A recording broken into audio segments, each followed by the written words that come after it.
پچھلے گزشتہ سال کی ان ٹرمز آف ریزیلینس جو ڈسپلن شو کیا گیا اور جو رینیوڈ کانفیڈنس ہے، اور اس سارے سلسلے میں تھوڑی سی آپ کے سامنے گزاشتات رکھوں گا۔ دیکھیے، when we entered this year, جولائی میں جب ہم نے یہ مالی سال شروع کیا تو سب سے پہلے تو ایک ٹریڈ انسرٹنٹی تھی، اور وہ جو ٹریڈ انسرٹنٹی ہے that was on account of the tariff discussion کہ ٹیرفس دنیا بھر کے جو ٹیرفس ہیں وہ اس کو کیسے ڈیل کیا جائے گا، اور ہم نے جولائی کے آخر تک ایک ایسی جگہ ہم پہنچ گئے تھے کہ we could get into a competitive position with respect to our exports especially to the U S. اس کے بعد پھر ہم نے سیلاب دیکھا جو اگست سپٹمبر میں آیا، اور پھر اکتوبر میں ریسکیو اینڈ ریلیف ایفرٹ ہوئی، اور پھر اس کے بعد مارچ سے ہم نے ریجنل کانفلکٹ دیکھا۔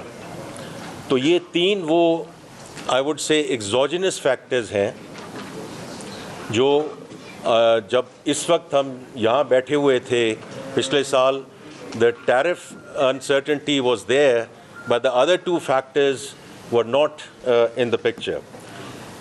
لیکن میں صرف یہ کہنا چاہتا ہوں کہ ان جو سارے چیلنجز تھے انہوں نے پاکستان کی ریزیلینس کا امتحان لیا، اور جہاں تک میرا تعلق ہے ہم اس امتحان پہ پوری طرح اور صحیح طریقے سے ہم اس کے ساتھ نبرد آزما بھی ہوئے، اور ہم نے جو ایک آگے ٹریجیکٹری لے کے جانی تھی فرام اسٹیبلائزیشن ٹو گروتھ، ہم اس جرنی پہ قائم اور دائم رہے۔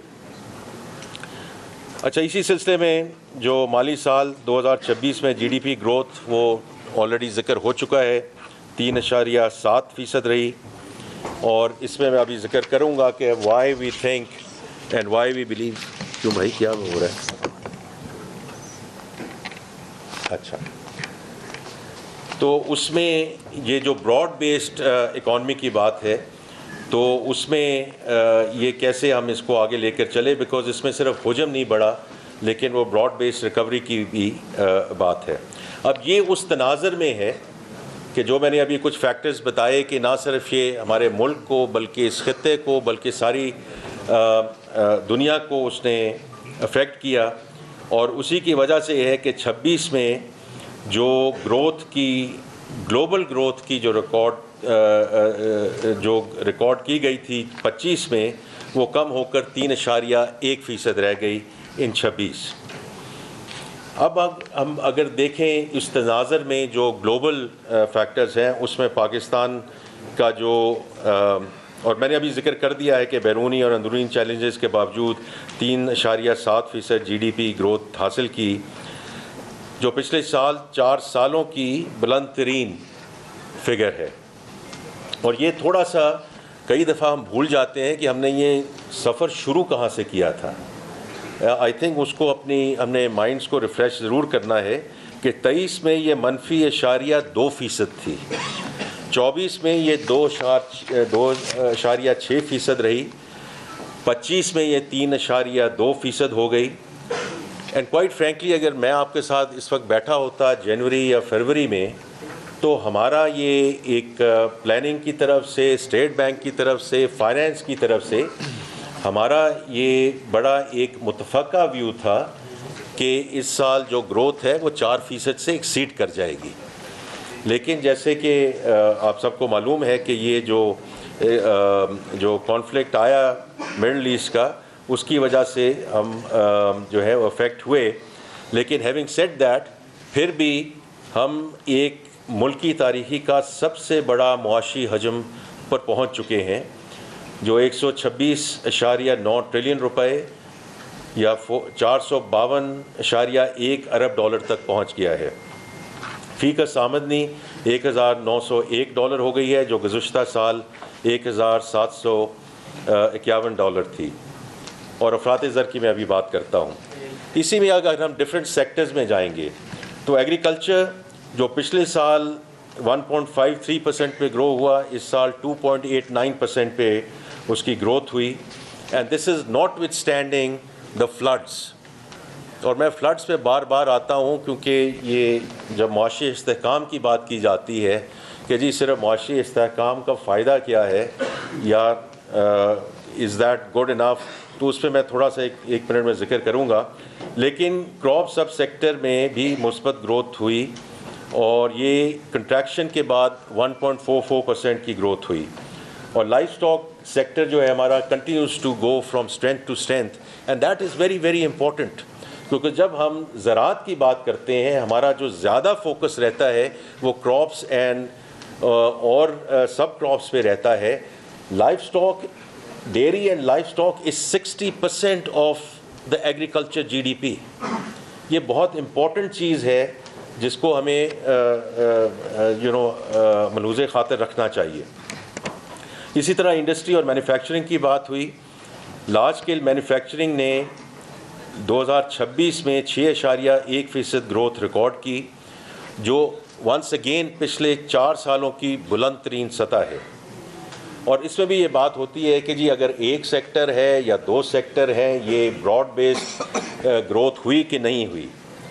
تو یہ آپ اکنامک سروے میں بھی دیکھیں گے، آپ خود اس سے بہت چونکہ آپ سب اکانومی کو کور کرتے ہیں، تو مینوفیکچرنگ کے 22 سیکٹر میں سے 16 شعبوں میں مثبت گروتھ دیکھنے میں آئی ہے.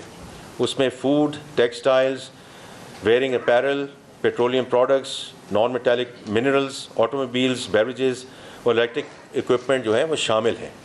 سو it's not one single sector which is sort of leading or contributing to this 6.1% turnaround in large scale manufacturing. This is broad based. اور اس کا دوسری سائڈ بھی ہمیں دیکھنی چاہیے کیونکہ یہ تو سائڈ ہوگی ڈیمانڈ سائڈ پہ کیا ہوا. تو اس میں بھی ہمیں نمایاں ایئر آن ایئر گروتھ نظر آئی ہے. اس میں کچھ میں آپ کو مثالوں دوں گا کہ سیمنٹ کی طلب میں 10% اضافہ ہوا، فرٹیلائزر میں 17% اضافہ ہوا، پیٹرولیم میں 5% اضافہ ہوا، آٹوموبائلز میں 31% اور موبائل فونز میں 9% اضافہ ریکارڈ ہوا ہے.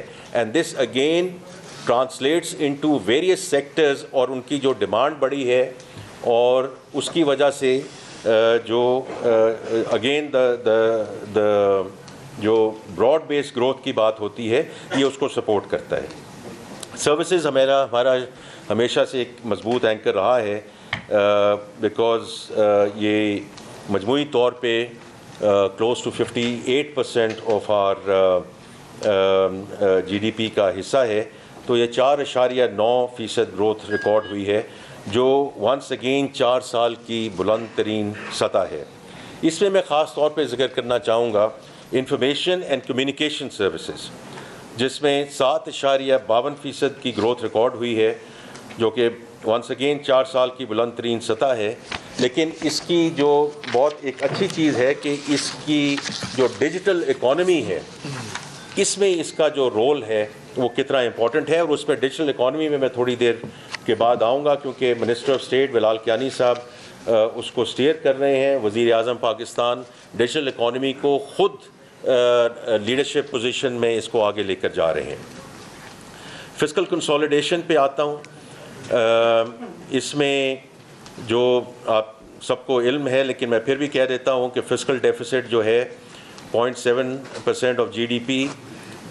Last year this was 2.6%. اسی طرح پرائمری سرپلس میں بھی بڑھاوا آیا ہے. اور خاص طور پہ FBR کے محصولات کی میں بات کرنا چاہوں گا کیونکہ چیئرمین FBR یہاں موجود ہیں، جہاں 10.1% اضافہ ہوا ہے.